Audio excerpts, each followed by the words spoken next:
Good afternoon and welcome to another Wellspring Health Forum. We're glad that you shared many informational and mind-expanding moments with us in 2021 and are excited that you're joining us at the beginning of 2022. Now, this is our first gathering of the year, and we have a great lineup of topics dear to your heart that we hope will help you enjoy the health transformations you wish to experience this year in 2022. Now, today we have a heartfelt topic to share, and there's going to be lots to learn and explore during the hour and a half that we're going to be here together. Now, I'd like you to remember a couple of things. First of all, please keep your audio off if you're on the Zoom link. You may also choose to view this program live on YouTube. Go to Wellspring Health Forum and enjoy. We welcome your questions and comments, so please share with us on the chat and we will do our best to have our panel answer your questions. Now, our health panel is sponsored by our own Andrews University, where I serve as Director of Counseling Services and Assistant VP for Student Development.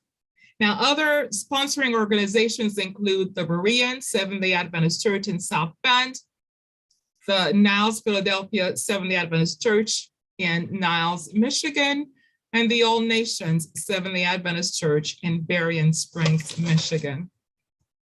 Today is January 29th, 2022, 29 days into the new year. Now, over about 4,000 years ago, the Babylonians were the first persons or first group of people who were recorded to have celebrated the new year. And during their celebration, the people would make promises for the new year. This was just the beginning of what we're referring to later on as New Year resolutions. Later on, the Romans came up and did some of the same things, and more close to us, in the 1740s, English clergyman John Wesley. Now, he's the founder of the Methodist Church. He created a New Year's gathering, and it was referred to as a covenant renewal service. And during that time, people would come in and share promises that they wanted to uphold during that new year. Now, today, New Year resolutions have moved beyond the church. People think of the new year as an opportunity to start fresh, renew a desired habit, do something out of the usual. A recent CBS poll, and this was just about a year ago, suggested that about 42% of Americans engaged in New Year resolutions back in 2020.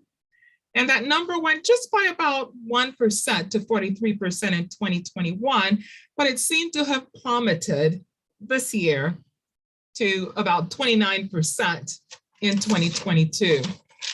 Now, we're told that by the same poll that about 30% of people were hopeful to make resolutions, and 26% just said, listen, I've tried so many times, it didn't work, I'm discouraged, we're putting this aside.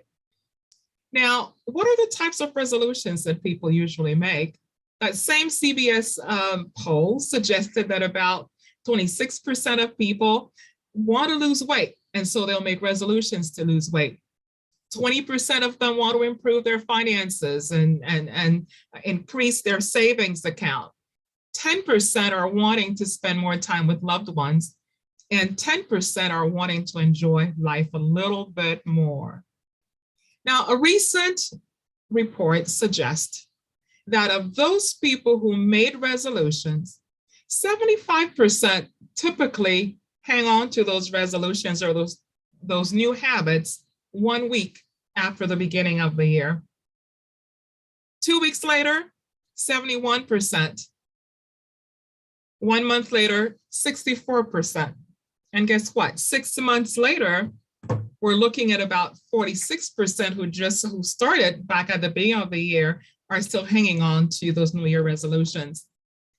Now, people who usually have similar goals, but they don't do resolutions, the numbers are even smaller. Only 4% of those people are usually successful after 6 months. In 2016, there was a study, and this study looked at different types of resolutions that people make and how many people were actually hanging on to those resolutions and literally working on those habits at the end of the year. And the number was pretty dismal. We're talking about just 9%. So whether a New Year resolution came to your mind, or you're just wanting to get rid of a habit, or you're wanting to embrace a new habit, there are certain things that come into play that help to make that happen. And this afternoon, our panelists are going to talk about that. We're going to spend some time looking at how to embrace new habits, how to get rid of habits, and how to find a way to make life more meaningful for each one of us. So I have a panel of experts this afternoon to share with you, and let's get started. We have 4 panelists, a physician, a fitness trainer, and 2 mental health professionals. So what we do know is that each one of these individuals will bring in information from their own expertise. And what we're asking you to do is to be able to listen and jot down questions and comments and put them on the chat, and we'll do our very best to answer those questions for you. So at this time, it is my pleasure to introduce to you the members of our panel. Our first panelist that I will introduce to you is PhD candidate in counseling psychology, Mindy Kissinger. Mindy is a therapist at the Counseling and Testing Center at Andrews University, and she focuses on prevention, on a lot of other mental health issues for a university population. Welcome, Mindy. Our next presenter or panelist is Dr. Romel Johnson. Dr. Johnson is a professional mental health counselor, and he's also a faculty at the University of Texas. Welcome, Dr. Johnson. We're glad to have you here with us this afternoon. Our next panelist is Rachel Keel. She is a fitness trainer and also serving as Director of Wellness here at Andrews University. Welcome, Rachel. And we also have Dr. Susan Wolford White. Dr. White is a pediatrician and faculty at the University of Michigan, and she's going to share with us quite a bit of information this afternoon. Actually, Dr. Wolford White is our main presenter, and she has a wealth of information to share with you for the next few minutes. So without further delay, we ask that you give all of your attention to Dr. Wolford White. Welcome. Thank you so much, Dr. Fisher, for that very kind invitation. I'm going to share my screen with the hope that that happens easily. There we go. All right.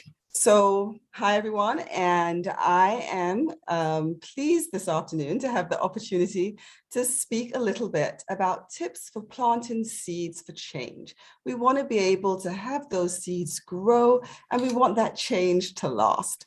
And it's something that I think about fairly often. Let's see if we can advance slides there. We know that it's more than just planting the seed, the idea of a change, and that it takes watering that, that seed of change. There needs to be sunlight shone upon it. And with everything goes right, then those seeds will blossom and bloom. So, just a little bit about who I am. I am a general pediatrician at the University of Michigan, where I spend a fair amount of time thinking about excess weight, because I started and ran a weight management program there for youth. Here I am in the background there exercising with our teens. And my research focuses in on how to address weight. So the pandemic that I have been thinking about prior to COVID-19 was in fact the pandemic of excess weight. And this is one of the studies that I published with my sister, Carol Wolford Hunt. And then what we found was, while I was thinking, and many of us were focused on the pandemic of excess weight, along came COVID. And interestingly enough, there are many associations between obesity and COVID. And we did a recent study looking at the connection between the two and the fact that COVID was making people gain more weight than they had previously, particularly we were focusing in on children. So you'll notice for this presentation today, the ideas and concepts about how to impact behavior change are going to be largely focused on changes related to weight, because that's what I think about. But I think that those things can be extrapolated to other changes that one might want to make in life in order to be healthier and to have that abundant life that God wants us to have. So, and those of you who are not thinking about weight-related changes, I just want to say a little bit about why many of us think about that and why many more of us should think about it, because it is so important, particularly in this time of COVID. So we're just going to spend a second here. Adipose cells, I don't like the word fat, right? So we won't use that word again. Adipose cells, those cells that store the fat in our body, are like all the other cells in our body. They're factories. They're there to do a particular job, right? And the interesting thing is that adipose cells have a lot of jobs to do. It's important to note that they are associated with the inflammation in our body and how we fight infection. So what adipose cells do, amongst many other things, is that when they are stretched adipose cells, when those cells are in those of us who have some excess weight, when they have those stretched adipose cells, they decrease the anti-inflammatory cells or activity in our body, and they increase the inflammatory part, which actually leads to us having a chronic state of inflammation, which many of you know is really bad. It's bad because it's bad for heart disease, it's bad for our organs, and it's bad because in COVID, it causes us to overreact to the COVID infection and end up having that very severe reaction, very severe damage to our lungs that causes people to be more likely to end up on a ventilator and possibly not make it. So this chronic inflammation that these stretched adipose cells have is really not a good thing.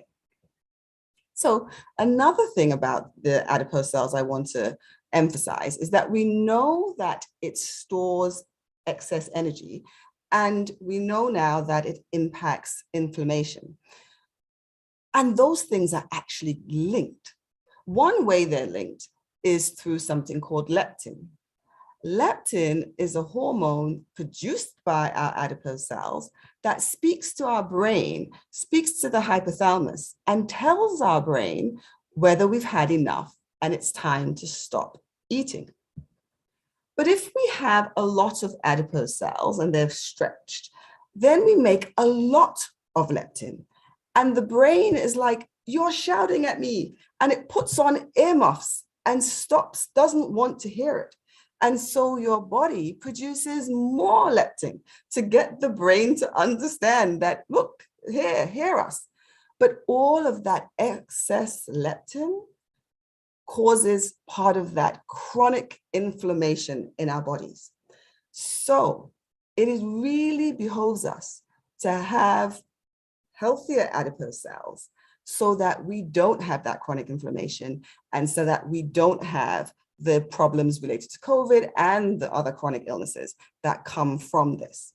And so, of course, you're asking yourself now, but how do you decrease this leptin resistance that can develop? It's very simple.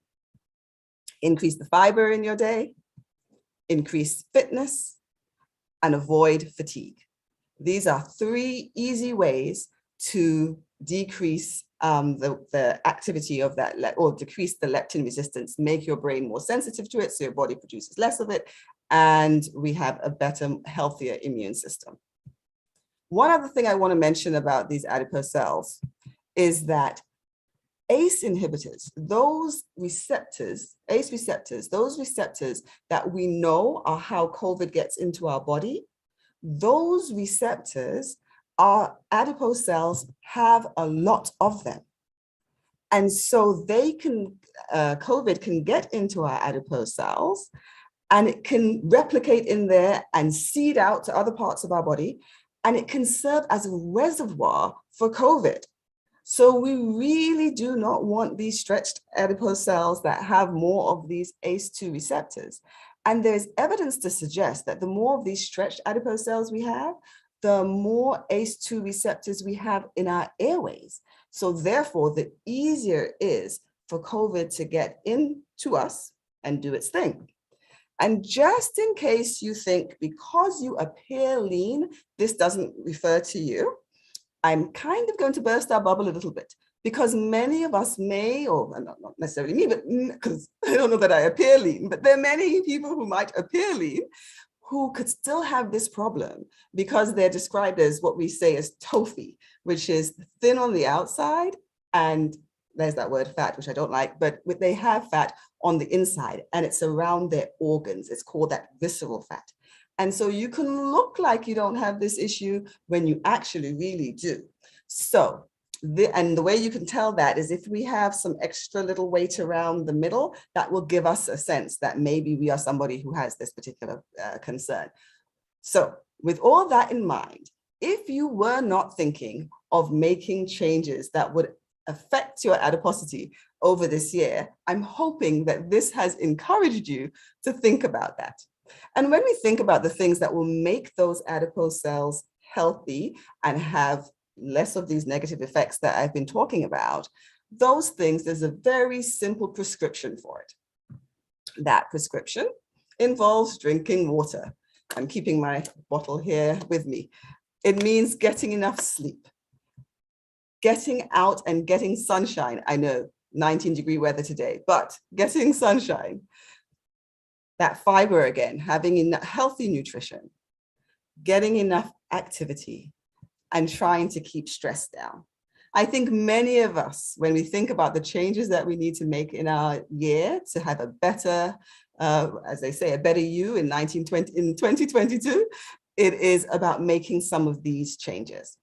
So how do we help people make these changes? What will cause us to, for example, consistently choose the salad over the French fries? What will make us consistently exercise rather than do sedentary things? Or, for example, what will have us go to bed rather than be up on our screens? Well, there are lots of theories about these things. And if we go back in time, this is just a nod to my English history here with a Doctor Who time machine. If we go back in time to the 1950s, one of the first theories was the health belief model.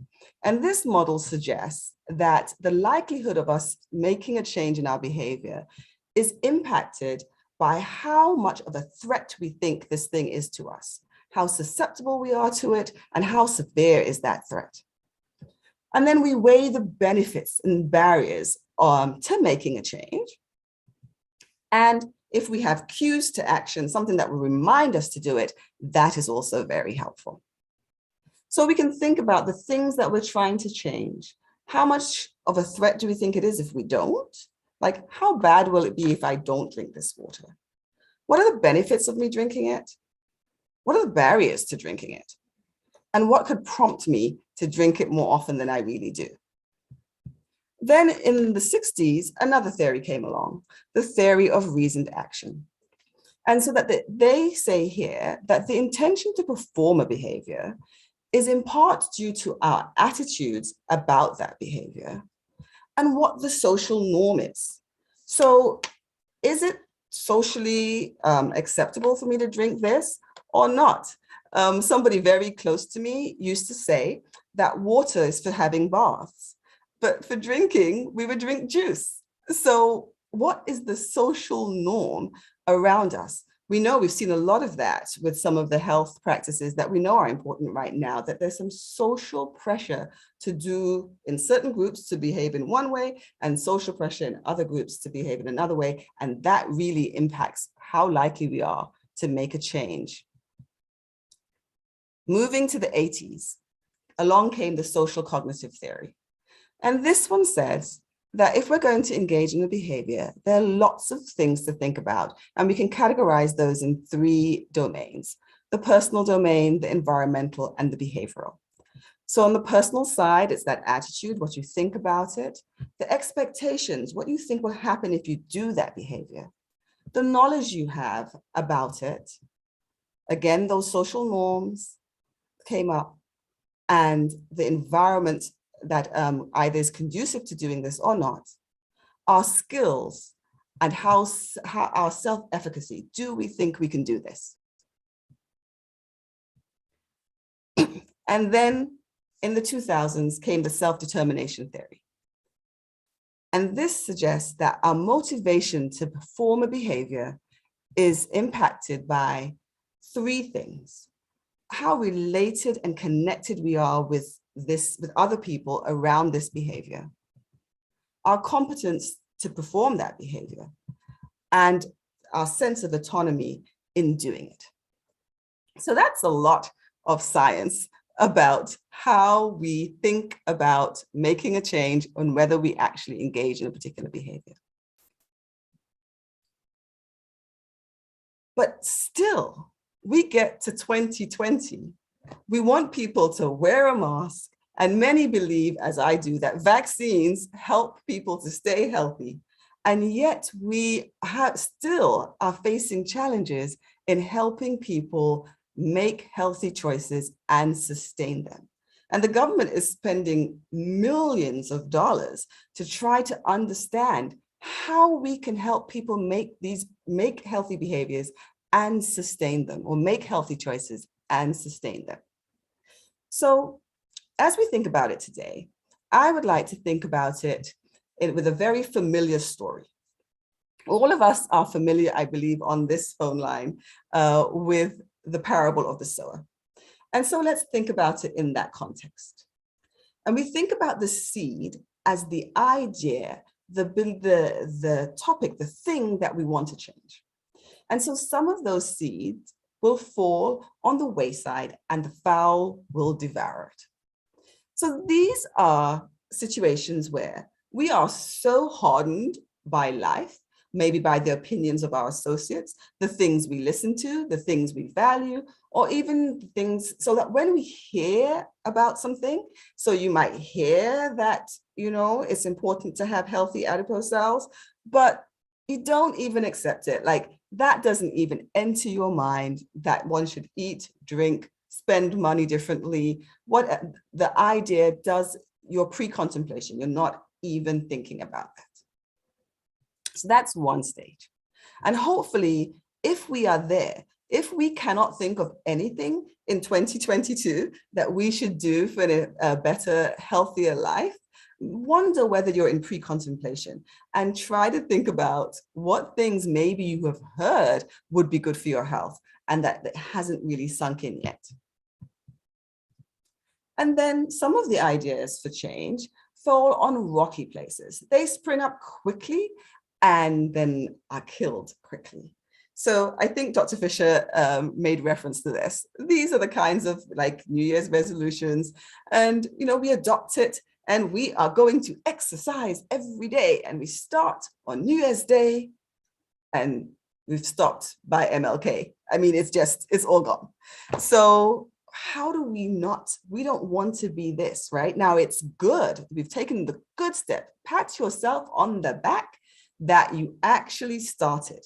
So 3 cheers for starting. That is phenomenal.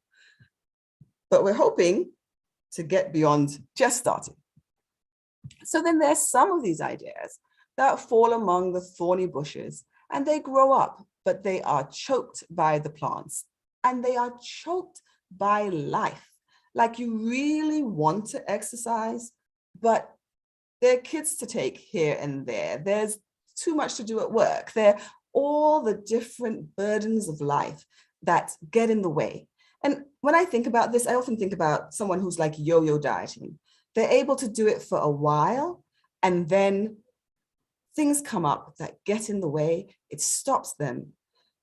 They'll try again, but something else will get in the way. So it's good that one is committed, but there is more to be done to get us to the point where we can be like those changes. They fall on good ground and they bring forth fruit. So how do we get to be in that situation? I think we have to have soil that is us, then we have to be prepared. We have to prepare to make these changes. And so we're going to use that word prepare and think about what we need to do. Naturally, we must start with prayer. Okay. We know that if we pray according to God's will, that we have the petitions that we desire from him. Right. So let's just keep that in the back of our minds. We know that if we abide in him and we ask what we will, if it's in accordance with his will, we're abiding with him, then it will be done. So we know he wants us to have an abundant life. We know that God wishes above all things that we're healthy and we prosper. So we know we can pray for him to help us with this. Our next step is to think about the reasons why we are doing this. Why do we want to change? So say you want to change so you can lose weight, but still ask yourself why again. You want to lose weight to be healthy. But don't stop there. Ask yourself why again. But why do you want to do that? I want to be healthy to be there for my kids, right? So you have to get to the real motivation and purpose. And there are many studies that have shown that having being motivated or knowing why you're motivated and having a purpose, that is linked with long-term commitment to have something into a lifestyle habit rather than just being a momentary change, right? It is connecting it. And so we like to say that make what you do match what you value. So if I value my spiritual connection with God, and I believe that he thinks it's important for me to do this, then it's going to be more important for me to do it. And I'm going to be more likely to do it. And I'm going to be more likely to do it for a long time. And so it takes some thinking about that to be able to get down to that core motivation and purpose. And I like to think if you don't have any other reason for doing it, know that you are the temple of God. You are not a shed to put anything in. You are a temple. And for that reason, if nothing else, you should do the best you can for your health. All right. So the next thing we want to think about is our environment. We want to make that the thing that is healthiest, the most enjoyable and the easiest to do.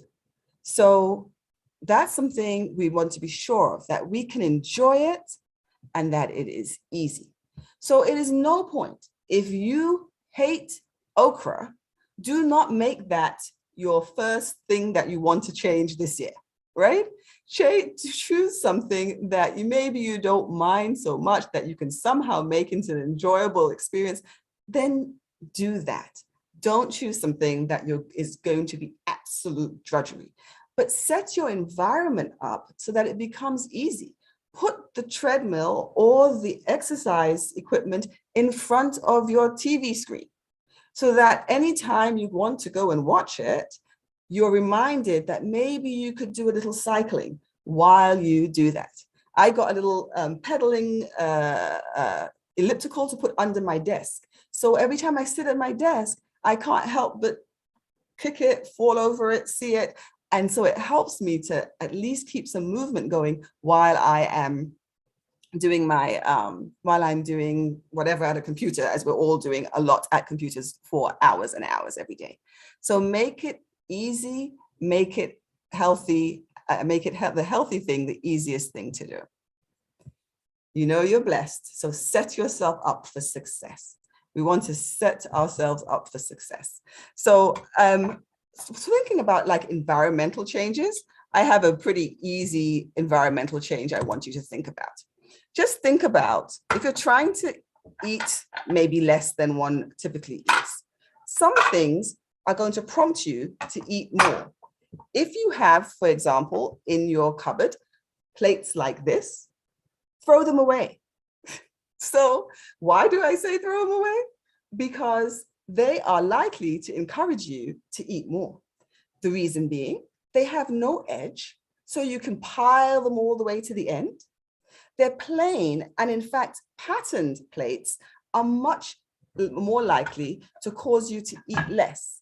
So if you have a patterned plate, use one. If you don't, get one, because apparently those are cues for us to stop. And so it helps us to stop more easily. The other thing that if you don't have it, you should run out and get one, is something with a border, because it causes you to just put the food in the middle, not so much on the edges, and again, limits how much you eat. But you don't think you're eating a small amount because you have a big plate, but you're really only putting food here. So just little tips for how to change your environment so that it's easy and enjoyable to do the things that are the healthiest to do. Okay, moving on. So we're going to realize that we're going to need perseverance. So just know ahead of time. I'm not trying to be a glass half empty person, but you know, when you set out to make this healthy change, the devourer is out there. He wants to stop you from doing this. And so there are going to be setbacks. But as preachers love to say, I just enjoyed putting this in here today, a setback is a setup for a comeback. So know that you're going to get very busy. You're going to have other people who try to sabotage you. You're going to have dreadful things happen that are going to just be weighing on you, and really it makes it challenging to do healthy things. You know for certainty that at some point you're going to get stressed out or just not be able to deal with all that's happening, or be blindsided by something. Whatever it is, know that it's going to come and have a plan for your comeback. Know that, okay, so if I fall off the wagon, how am I going to get back on? And part of the way that we know whether we've fallen off the wagon is by an assessment. We need to assess what we're doing as we go along. Now, I am not suggesting that, you give yourself, score yourself and harshly. If you score yourself well. I'm not suggesting that, but I am suggesting that you record what you do, that you journal, that we use an app. There's an app for that, for pretty much anything that you want to do. There is an app for that. So use an app, use a journal, write down so that you know what you're doing. Now, all of us know that in order to make a healthy change, one has to set a goal, right? And so as Dr. Fisher mentioned, that at least those who have a New Year's resolution do better than those who don't actually have set a New Year's resolution. Because often when you set a resolution, you're a little bit more thoughtful about what that goal is, and you have a start date and you have a plan. And so when you set that goal, many of you will be familiar with the idea of having SMART goals, and we can talk more about that in the question time if people want to know more about that. But one of the things that you want to do with SMART goals is that something that is measurable, that you can actually document whether or not you're doing it.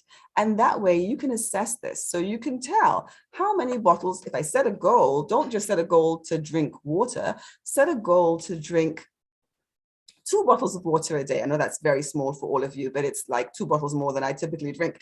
So set a goal to drink 2 bottles of water. Make it even more specific. Set a goal to drink 1 in the morning and 1 in the afternoon. Maybe set the time. And then you can assess whether or not you're actually achieving that goal. All right.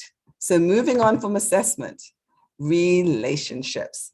Relationships are so important to being able to achieve your goal.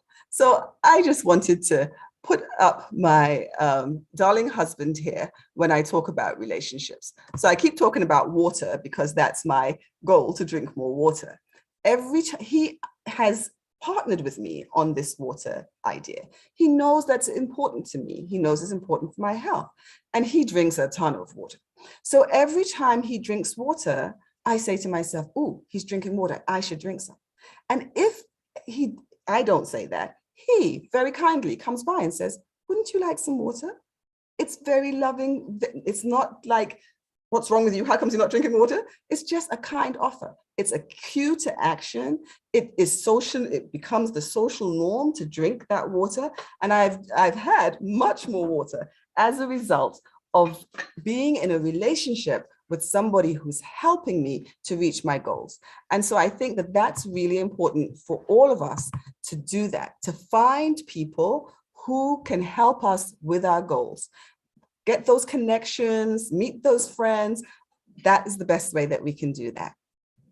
Okay, so after relationships, we get to efficacy. And I know that's pretty, sort of jargony word, but I really wanted us to think about this. It talks about, can you do it? So a lot of those behavior theories say that people have to assess whether they can or cannot do the task that they have that they like to do. And I'm just going to say, yes, we can.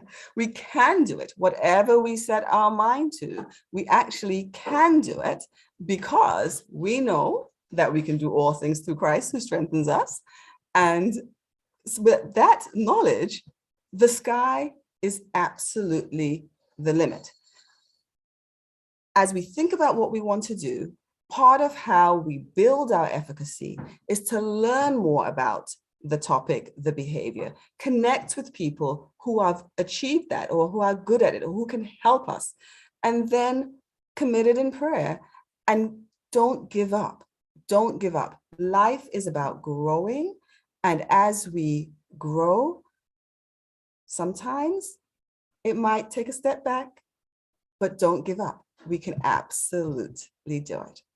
And so as we prepare the soil in those ways that I mentioned, that we go ahead and we pray about it, and we get in relationships that are going to be helpful, that we think about whether we can do it and plan to be able to do it and learn as much as we can so we can do it.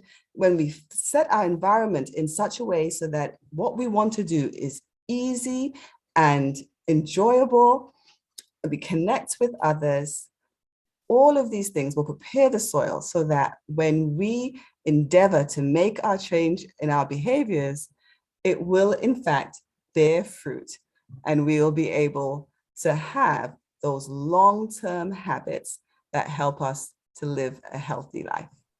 And so with that, I will say thank you and hand it back over to Dr. Fisher. Dr. Wilford Hunt, this is just wonderful. It's amazing. I just loved your analogy and just looking at the seed at the very beginning.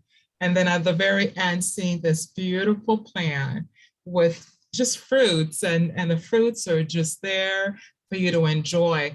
And I'm thinking about the fact that, hey, if we think about our lives as comprised of the possibility of getting seeds and nurturing those seeds and getting those to grow into plants, that certainly is something that we can allow ourselves to begin to compare to the habits that we embrace in our lives. And so definitely, let's delve more into this topic.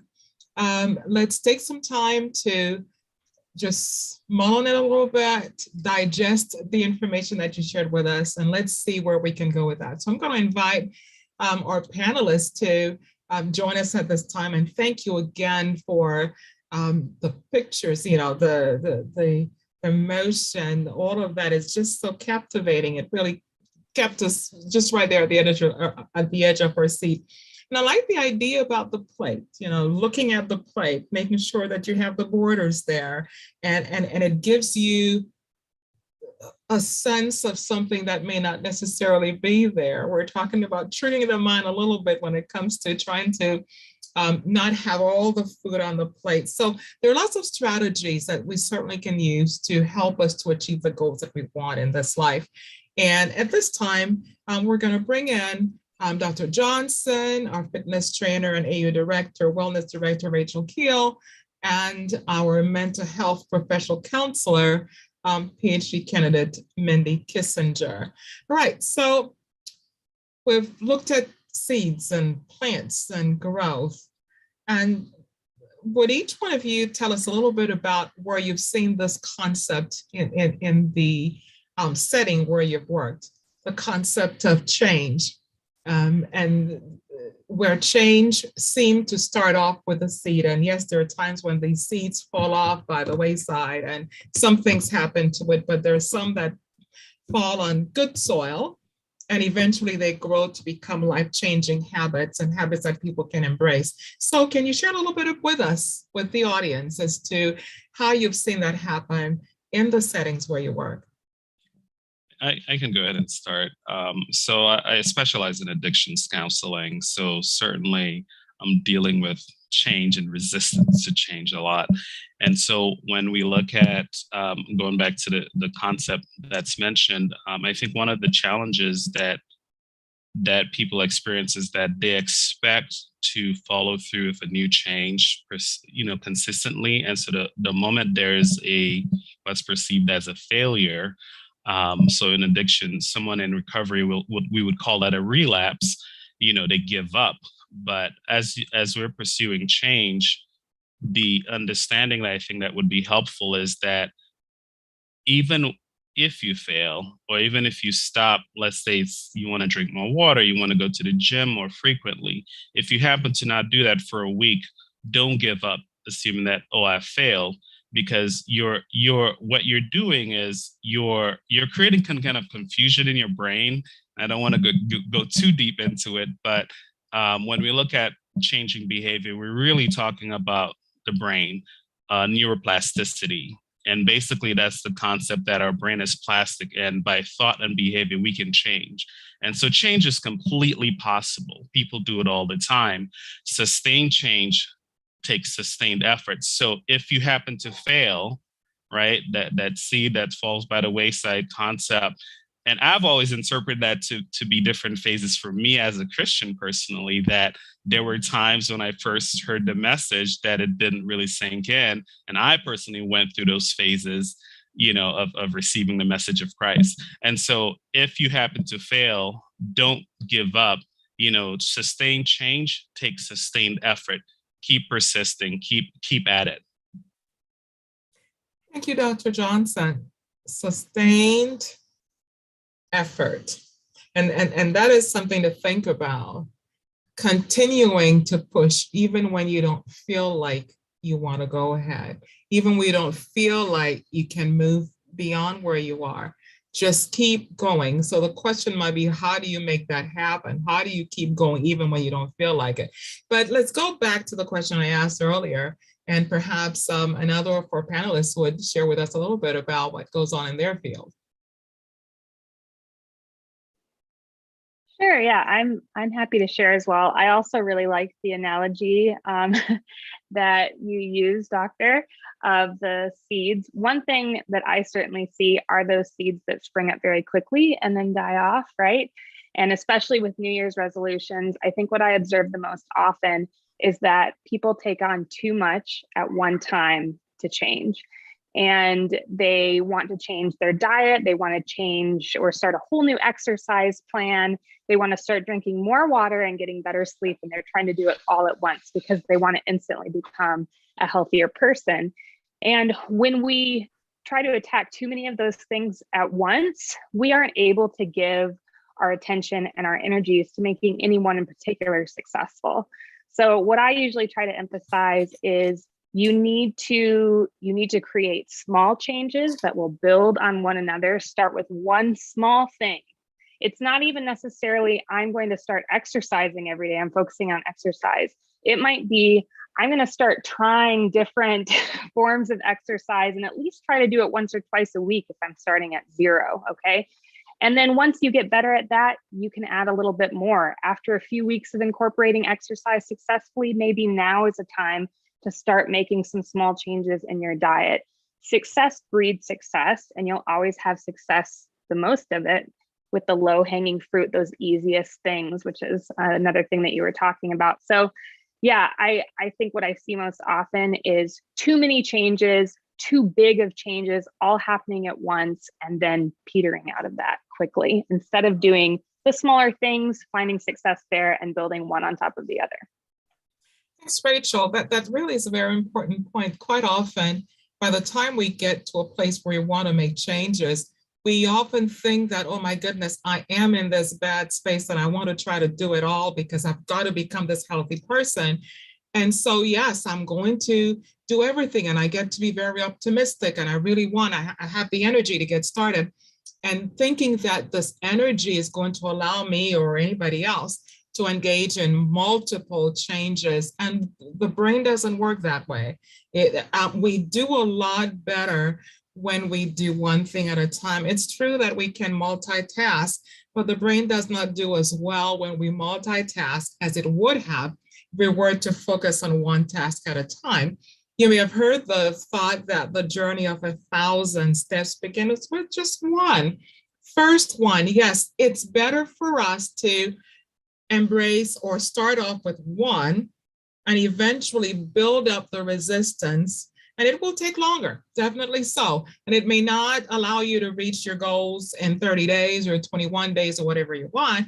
However, it will allow you to sustain it, as you said, Rachel, sustain those changes. And eventually, after you've done one, you can do a next one and a next one. And you won't find yourself 10 years later still on that cycle, trying to lose the weight, trying to embrace a new habit, trying to become a healthier person, because you would have started with one at a time, then you move to the next one and the next, then the next. Thank you. Great point. All right. So Mindy, in your work as a therapist and you work with a lot of young adults, what are some things that you may have noticed that somehow remind you of the seed concept?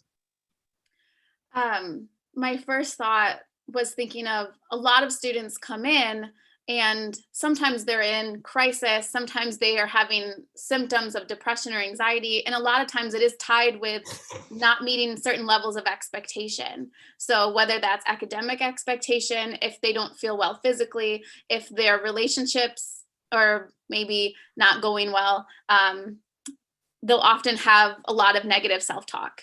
And sometimes that looks like having a lot of shame-based thinking. So sometimes it looks like a client saying, I feel like I'm really lazy, I'm not doing well, something's wrong with me, and they haven't been seeing the things they want to see in their life. And so a lot of times in therapy, we'll just sometimes challenge self-talk.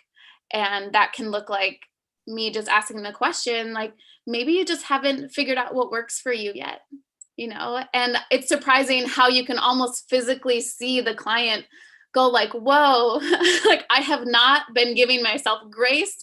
I haven't been treating myself well. And I sometimes think about if I could have a receipt, like if the brain could print off a receipt of what have I been telling myself today? A lot of people that come in, they'd be very embarrassed or feel very, wow, I really talk negative to myself all day long. It's a lot of like, I'm not happy with this in comparison to this person, I feel less than, etc. And by taking a moment in session to challenge some of those thoughts we're having, it's really awesome to see how we can change those thoughts to be something different. And it's not always the polar opposite. Sometimes it's just taking a couple steps more towards optimism or more towards just reality. And that can be really helpful for a lot of the clients. So I think I see it a lot with maybe trying to see too big of changes too fast and then not really realizing how their self-talk is affecting their habits and their self-esteem and just their living in general. And I think focusing on self-talk is really helpful. Yeah, definitely. And one of the points that you brought out, Mindy, just reminds me of the fact that a lot of times what seems to interfere with our being able to have enough energy to embrace a habit and to sustain it is a feeling of shame, the feeling of not having accomplish what I wanted.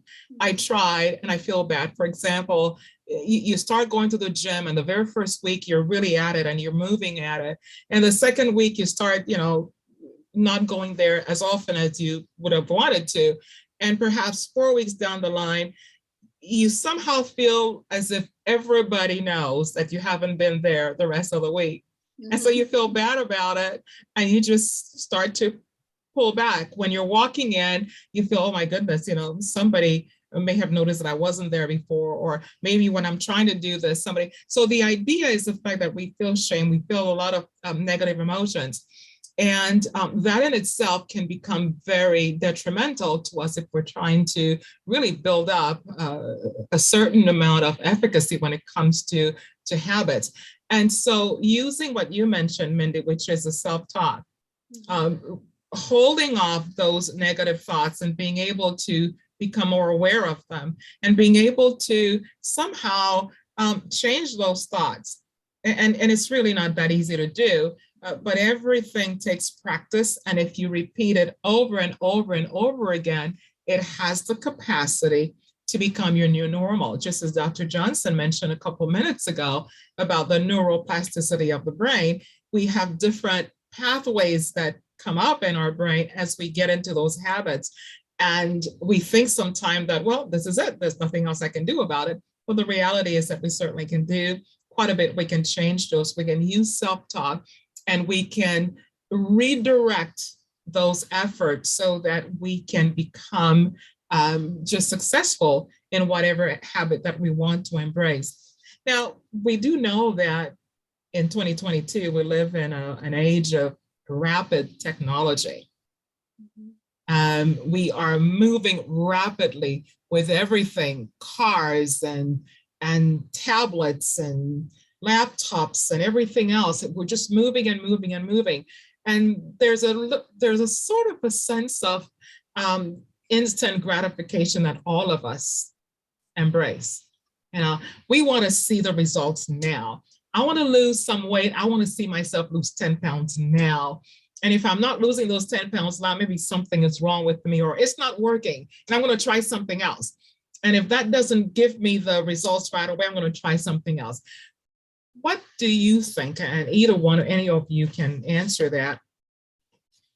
What can help, especially in the day and age where we live, where so many of us want to see results right away, whether it's losing weight, whether it's moving beyond, let's say, a habit that has become an addiction for us, whether it's moving from the mental fear that we have that somehow translates into anxiety or depression. What do you think might be helpful?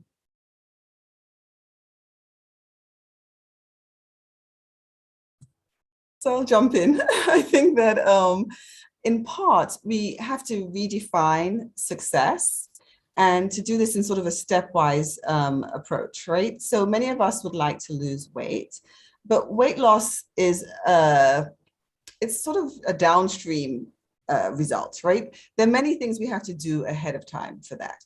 It may be changing how we eat, it may be changing how active we are. And I think that as we maybe going to sleep, that is so important to this. So it may, whatever it is that we need to change, we need to reward ourselves for making that change, right? So we are getting some positive feedback, some rewards for doing that proximal thing that if we keep doing it for long enough, will ultimately lead to the weight loss and the improved health. But we have to reward ourselves for those first steps, if we can make those things into a habit. And certainly I'm always saying to my patients that, this is not a sprint, it is a marathon. This is something that we have to be in for the long term. We do not use the word diet because diet implies a short-term thing. We are talking about a lifestyle. I want you to learn to like something now that you can do for the rest of your life. And those are the kinds of changes that we want you to be all happy about, and they will ultimately lead to the healthier weight and healthier physiology. Thank you, Dr. Wolfram.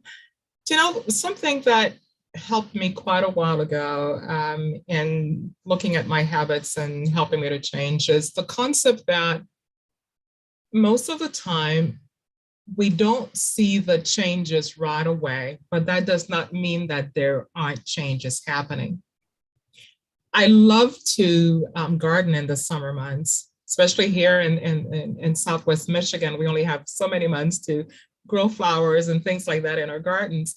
And I remember summers when I've grown calla lilies, I've always watched to see them bloom. And what I do know, and it's just so fascinating to know, and that is that by the time the calla lily finally opens up, or a rose finally opens up, or anything else finally opens up, it would have started that process quite a while back. The change occurred quite a while back, and the change was minimal. I didn't see it from the outside. It was just there. It was just closed up. And one day it opened up. And when it opened up, it was as beautiful as ever. And to me, it's the same thing when it comes to a habit. I may not necessarily feel lighter if I'm trying to lose weight. I may not necessarily feel that I'm, that I'm doing better emotionally. I may not necessarily feel that I'm doing something different. However, if I have started those steps to make those changes happen, then there is definitely changes happening internally.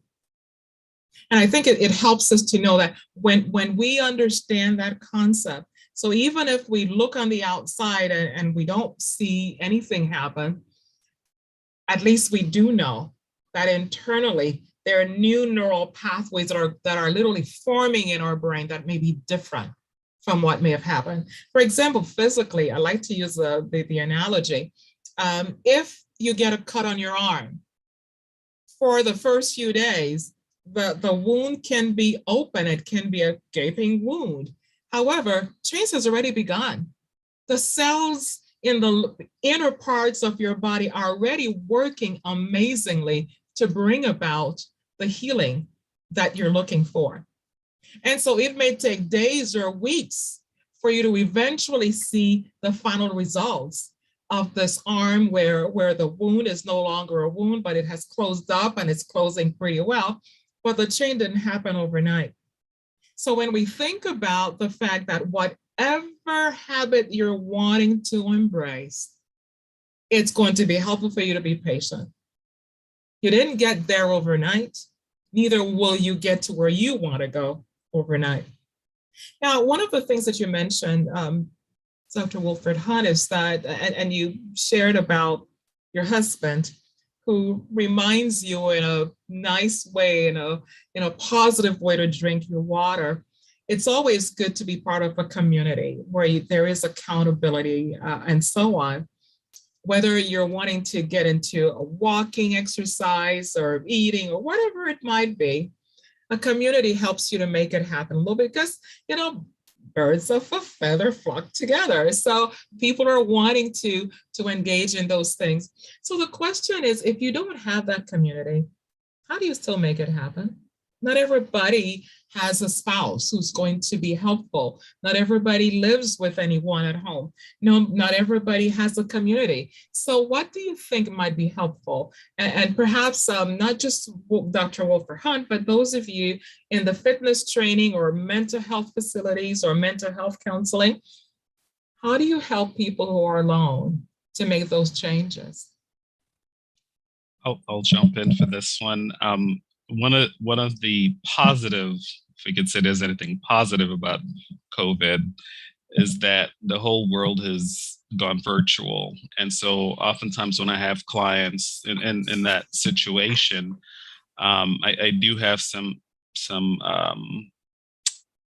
places I refer them, but I help them become aware that, even virtually, and in person is always the best, but, for health purposes, trying to make some virtual connections. There are support groups for just about anything out there, not just in the state of Michigan or Texas where I'm at, but for instance, there are AA groups that you can live in the US and do from the UK or vice versa, So again, the because of COVID, because of the pandemic, and everyone, the world going virtual, there are a lot of virtual connections and support systems that people can benefit from depending on various behaviors or habits or whatever they're trying to reinforce. Okay, thank you. Anyone else? I'll jump. Yeah, oh, sorry, go No, ahead. no, go ahead, Rachel. Go ahead. Okay. I definitely have a lot of people ask me about accountability partners, or, tell me that they're looking for an accountability partner. And I actually will tell them sometimes that can be a double-edged sword, because now, instead of just your schedule and your motivation, now someone else's is involved too. And that can be great sometimes when you're not feeling motivated and they are, but how about when neither of you are feeling motivated or their schedule gets a little iffy and you've become reliant on, you're kind of like codependent in this exercise routine you're doing or whatever else. So I think, it can be great to have a partner, to have a cheerleader like that, or a family member that's really supportive. Those things can be really helpful. But at the end of the day, it is still going to need to be based on your intrinsic desire and motivation. You're going to need to have those goals, that motivation coming from you. You can have other people involved with it, but it's going to need to be your decisions and your choices at the end of the day.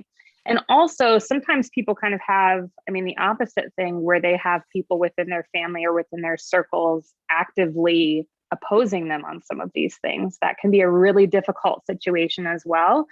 And sometimes you have to hear out the details of that to give good advice about it. But I would say if you're in that situation where maybe you have a spouse or family members or friends that are opposed to you making healthier decisions in your life, if possible, sit down and have a candid conversation with them about what it means to you, about what your goals are.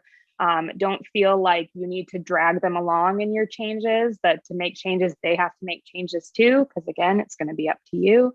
But also, I really liked what Ramel said as well, that there's so many resources online, and you can find, even just on Instagram, you can follow a hashtag or find an account that is, people with similar goals, similar desires. And even though they're not close to you at that time, physically, you can get a lot of motivation that way too. On those days where you don't feel like doing something, you can see them doing something. So yeah, different things you can do in case you feel like you're kind of out there all on your own.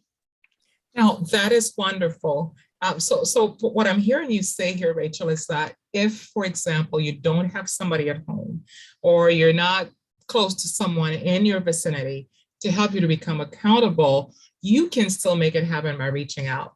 We live in a day and age where there's a whole lot of connections out there, and you can certainly make it happen if you're wanting to. So, and again, it has to do with your decision. What is it that you want to do? And yes, it may be very difficult. For example, I've had people tell me, I am a procrastinator. And no matter what I try, whether it's to finish this degree or whether it is to complete this task or this project, it's just the hardest thing for me to make it happen. And of course, yes, if I had somebody there every day to wake up and tell me, hey, do it, or encourage me, it would have helped. But if I don't have somebody to help me to do that, then it becomes a difficult thing. And so the idea is, how do you break through this procrastination? And there's got to be, and I think someone mentioned earlier, it may have been Susan, it was being intentional, pushing beyond that. And it is true that sometimes you may not feel like it.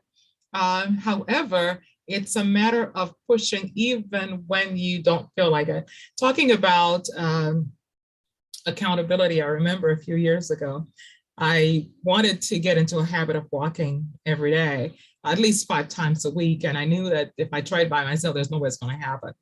However, what made it work was that I found a neighbor a couple of doors down who also wanted to walk. And I said, hey, let's partner. And it was amazing during the time. And we did this for about 2 years. And almost, except for times when we were traveling, we literally came out and walked, whether it was rain or shine, whether it was snowing or not. We put on our coats, we put on our boots, and we went out. And, later on we would watch and say, well, what made me do this? And here's what usually happened for me. Because we walked early in the morning at about 6 o'clock, from 6 to 7. And in the winter months, it would be very dark. And so there was a part of me, I would wake up at 5 o'clock and I said, oh, I don't feel like going. It's cold out there. But then I said, well, she's out there waiting for me. I've got to get up and go. And of course, later on I'd ask, and Lena would say the same thing. So, I didn't feel like getting up this morning, but I figured, well, more likely you would be out there. And so we both believed that the other person would be out there. And that sense of accountability made it work for it. So whatever it is that you can use, whether it is to change a habit, whether it is to embrace the new one, or whether it is to work with an addictive type of issue, or just procrastination, it has to do with whether you're wanting to make it happen and using whatever strategy you can to trick your mind to help you to reconfigure those neural pathways in your brain. To me, what is important to know that we can do that. We can change those habits. We don't have to be locked in those habits that we don't want to forever.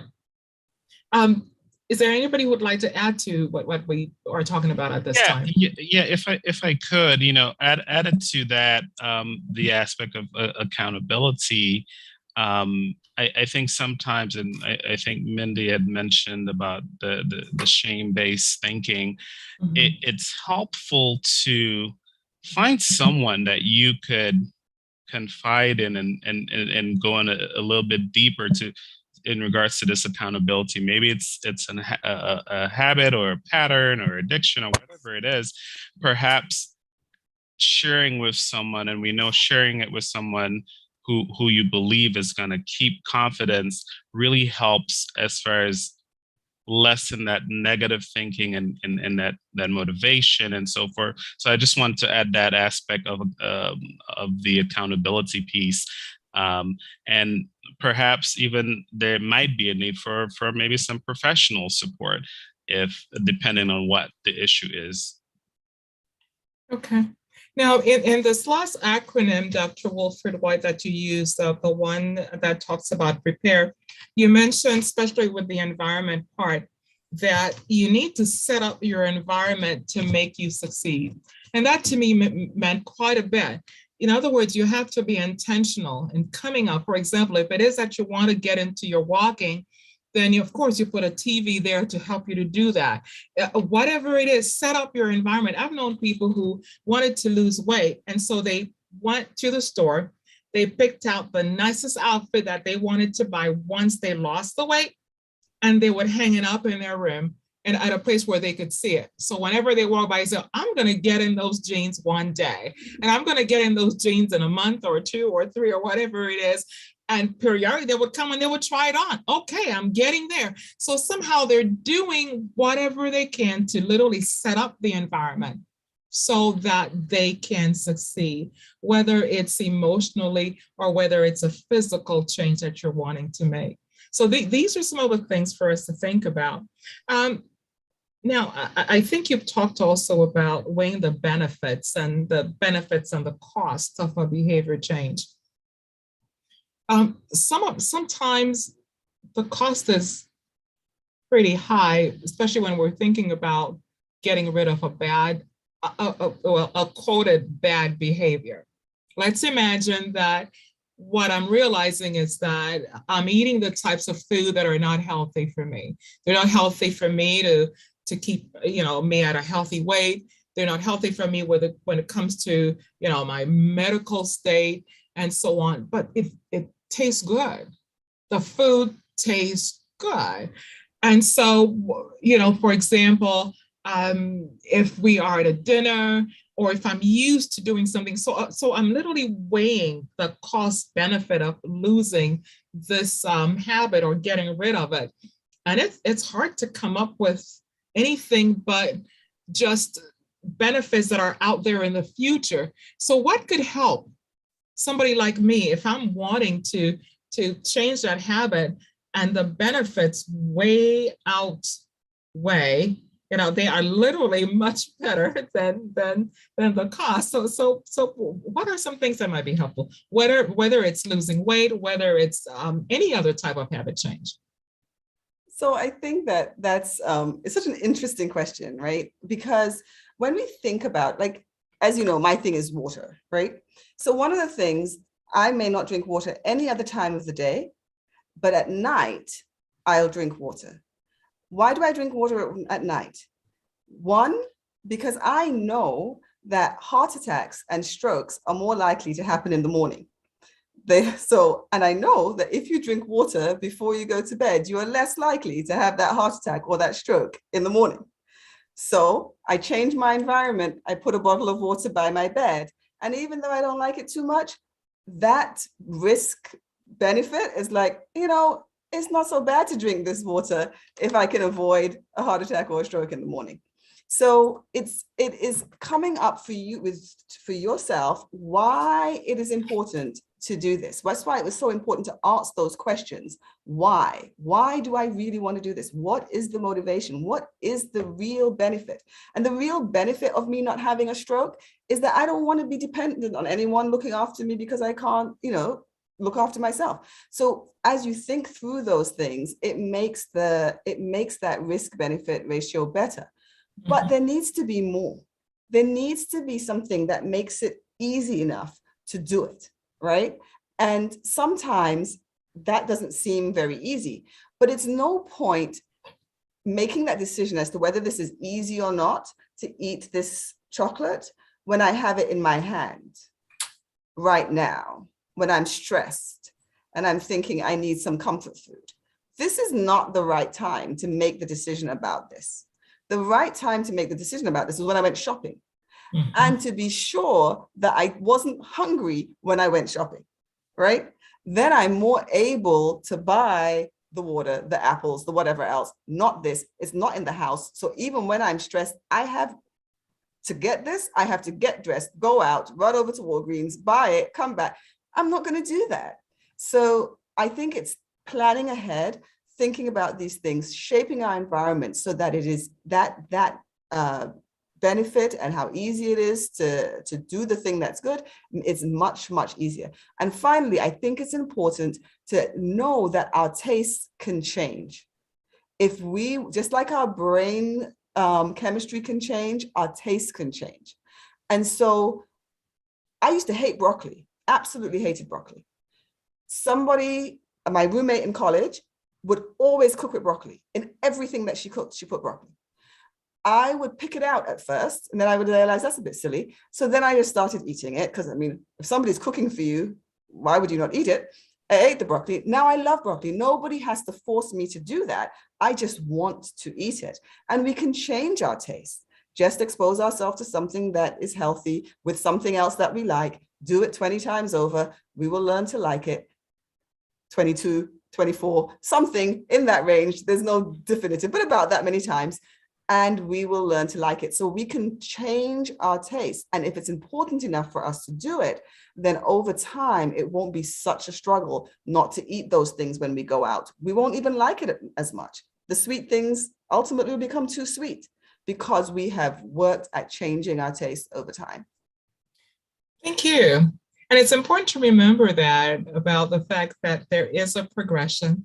And if we follow through that progression, we can certainly make whatever change we want in our lives. Those neural pathways in the brain, they're not permanent. They are changeable, and we can certainly make that happen. It's a matter of continuing to be persistent. Now, some people ask, well, do you change a habit, or do you embrace a habit in 30 days? Or is it 21 days? Or is it 61 days? What would your answer be to that?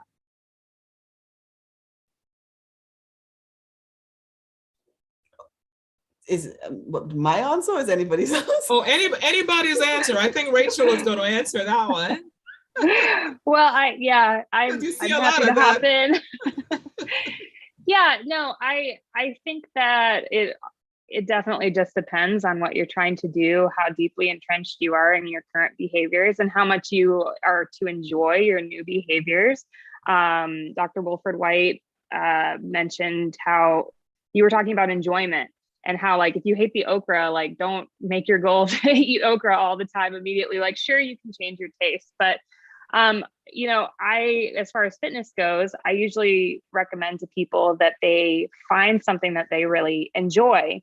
And when they do that, it doesn't take all of this motivation and willpower to make it part of their lifestyle. Sometimes it can take some trial and error to find something that they enjoy. Okay, that can be a journey. And maybe over time, they'll change. What they enjoy will change. But for example, I see a lot of people who, running is still kind of like the thing that people think of as like the pinnacle of fitness. And so they'll tell me like, yeah, I'm going to start this plan. I'm going to start running. I'm training for a race, yada, yada, yada. And I'm like, oh, I didn't realize you like to run. And they'll say, oh, I hate running. And their goal here is that they're going to start a running program and they're going to be consistent with it over time, even though they hate doing it. Okay, if you're trying to do something like that, it's going to be really hard to make that a habit. And that might not take 21 or 30 days. That might just not happen. Okay. But let's say you go to a Zumba class and the first time you try it, you love it. It might not take 21 days to make that a habit. You're going to say, that was so much fun. I'm coming back in 2 days. I'm coming back next week. So, I mean, it can just depend. I think like the conventional wisdom is that like it takes 3 weeks or something or like 14 days. I don't even know, to start a new habit. But ultimately, what I also like to remind people is that life is going to constantly be throwing things at you. Maybe within those first 3 weeks, something comes up, like you get sick, like, you get COVID or whatever, and you're going to have to stay home for a while and it totally derails what you were planning on doing.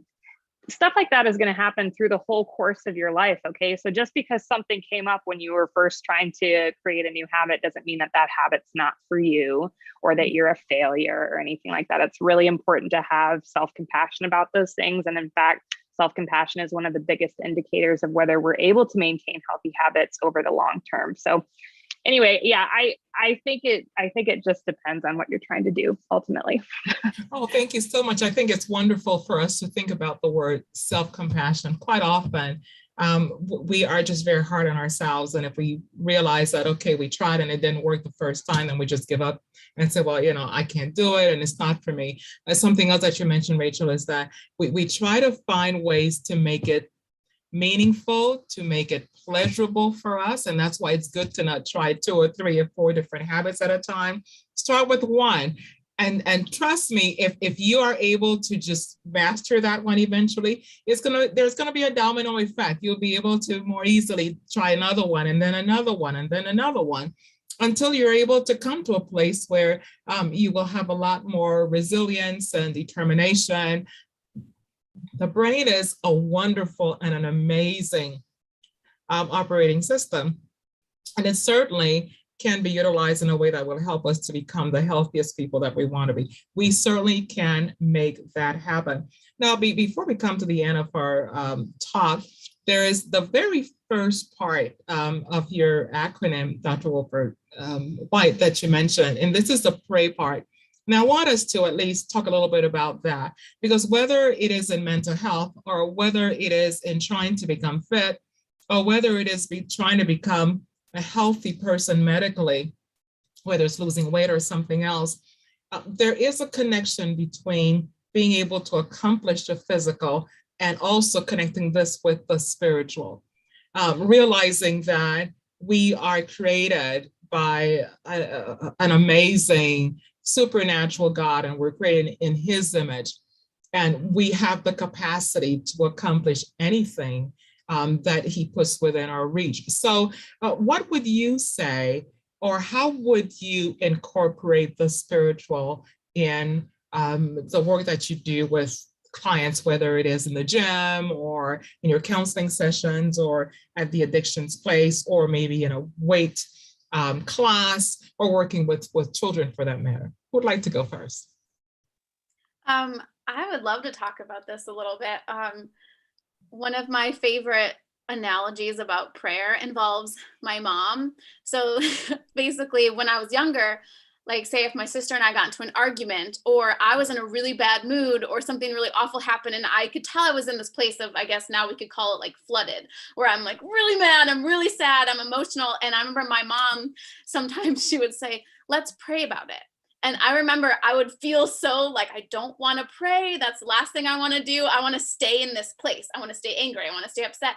And basically I've come to see now that like my resistance to prayer was because I kind of knew that once I invited God into the room, once I started praying, it would change how I felt, and I would become more open to forgiveness and having grace for myself. And I like thinking back on that, because I think my mom, sowed the seed of like, hey, let's take a minute to pray, because that makes change in your life, and so now a lot of times I'll think about that, and how bringing prayer in to a situation can help us think about ourselves differently.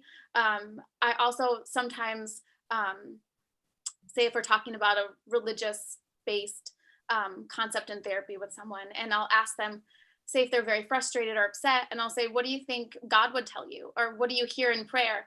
And I've never had anyone say anything harsh on themselves. It's usually filled with like compassion and grace and encouragement. And so I think that by praying more often, especially about the things we're struggling with, it's really beneficial. And I've seen that a lot in my own life, and also with other people.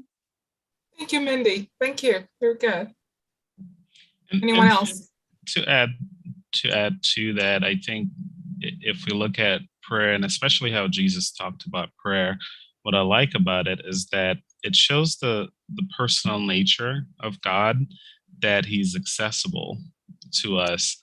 And in Matthew, when Jesus taught the people how to pray, he gives the analogy of as a father cares for a son who asks him for bread, would he not give? So that's an invitation to us that our Heavenly Father cares about the minutest things. I was sharing with my family at devotion this morning. One of my favorite prayers to pray, and I always forget. When I forget my keys, I'm frustrated. I'm looking all over the place. But the minute I pray, that's a prayer that God in my life anyway that has always answered. And it's a simple reminder that, yes, you come to me with the heavy things, the deep things, right?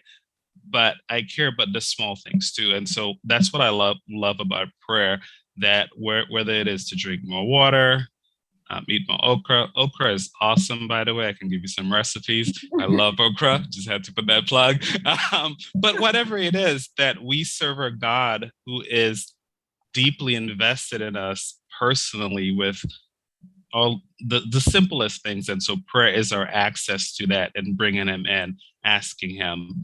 And as far as working with clients, I always, even if they're not spiritual people, I always find that my prayer in the morning before I start working with my clients, that God honors those in the work that I do, because I'm an extension of him reaching them.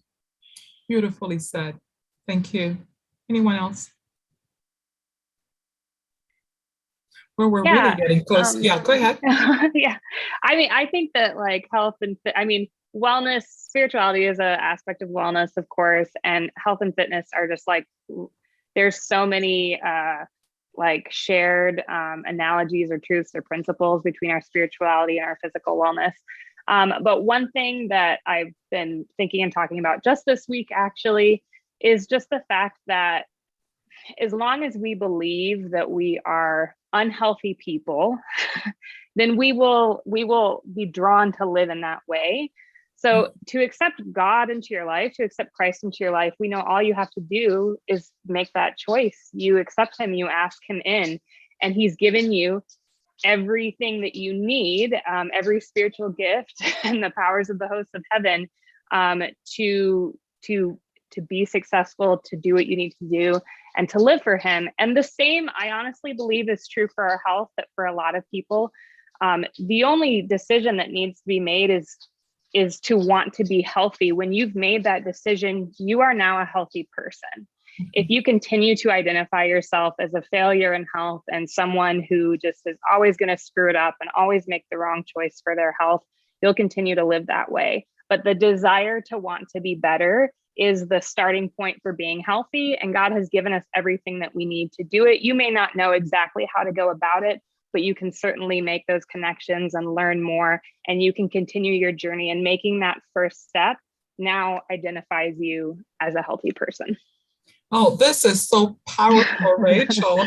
You know, in the non-spiritual realm, I am thinking about, as you were talking, I'm thinking about the story of the little engine that could, even before you literally got there, you started to believe, and it certainly did so. And in the spiritual realm, we're looking at faith. Faith that allows us to believe and to see even when it's not there. The minute, I love what you said, the minute I choose to be healthy, I am in that healthy space.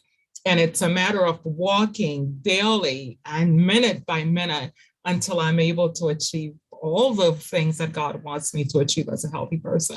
Right. And, I'm thinking about the verse that says, I can do all things through Christ, regardless of what that is, as long as it is good for me within the will of Christ.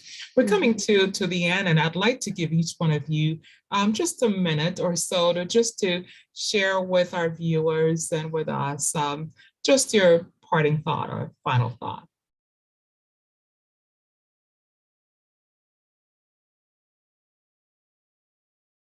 Well, Rachel, you were right there, so I'm gonna just ask you to just keep going. I'm afraid to cut anybody off. We're all like, oh, no, you're good, you're good. Keep it up, keep it up.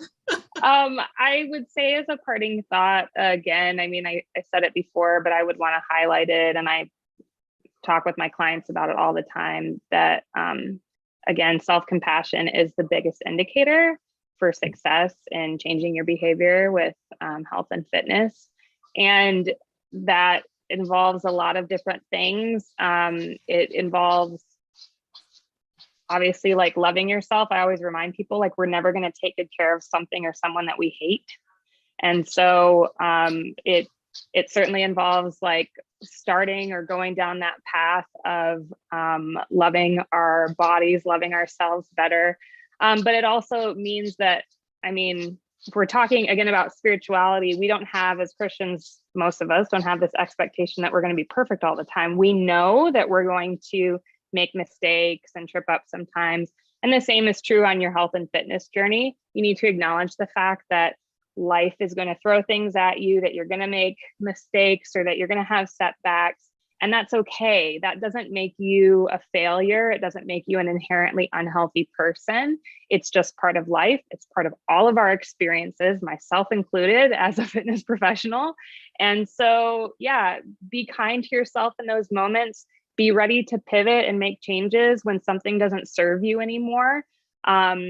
Realize that some of those unhealthy, coping mechanisms are there not because you're a bad person or you're a failure, but because they have served a purpose for you. And so now you just need to find new things that serve you better to fill those voids. Anyways, I'm saying too much, so I'll stop, but be kind to yourself. Thank you. Self-compassion, self-love. Remember that. I'll definitely follow that. Thank you so much. That's excellent. I would just, a lasting thought, we're fearfully and wonderfully made, and going back to the brain, I mean, that's our biggest asset. And I mean, every day we develop about 700 new brain cells in the hippocampus, and that's the area of the brain that helps us with change in behavior, and especially with memory. So keep at it. If you fail one day, wake up the next day. That's, Lamentations 3, right? Great is your mercy. Is there every morning, they're new every morning. Great is your faithfulness. So every day we get a chance again. So if you're trying to change habits and behaviors and you happen to fall, keep going. Keep going, because you're not going to go from 0 to 100 perfectly. And I think sometimes we fall for that. And if it doesn't happen, we just give up. But keep at it. God's mercy, God's grace is with us every day to transform. Thank you. Fearfully and wonderfully made. Awesome.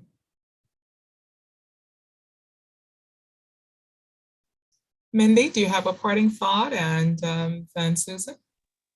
Yeah, I meant to earlier, but I forgot. I have this planner, and I love it. So I'm not going to talk all about it, but I just want to say that it really helps me keep track of things, have accountability. And one of the things I like about this planner is at the end of every week, it says, what am I grateful for? And how will I improve next week?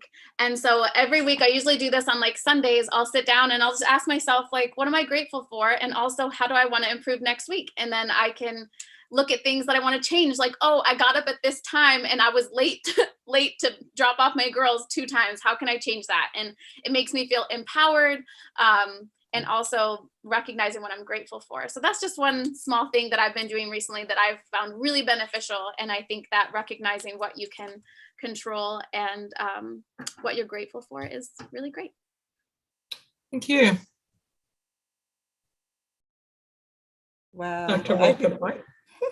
I think that all of those are just phenomenal points that we should carry with us as we leave this session. I do want to just add one other little story. I'm not sure how many of you are familiar with the story of Robert the Bruce. He was a person in Scotland who was fighting a war and was losing, and he was in a cave and saw the spider trying to get up this web, and the spider kept failing and kept failing and kept failing, and ultimately it did it. And he learned from that if at first you don't succeed, try again. And I think that it's a lesson for us that if at first we don't succeed, we should try again. The Bible even says, a just man falleth 7 times and riseth up again. We can fall and we can rise up again, even when that happens. And we can also get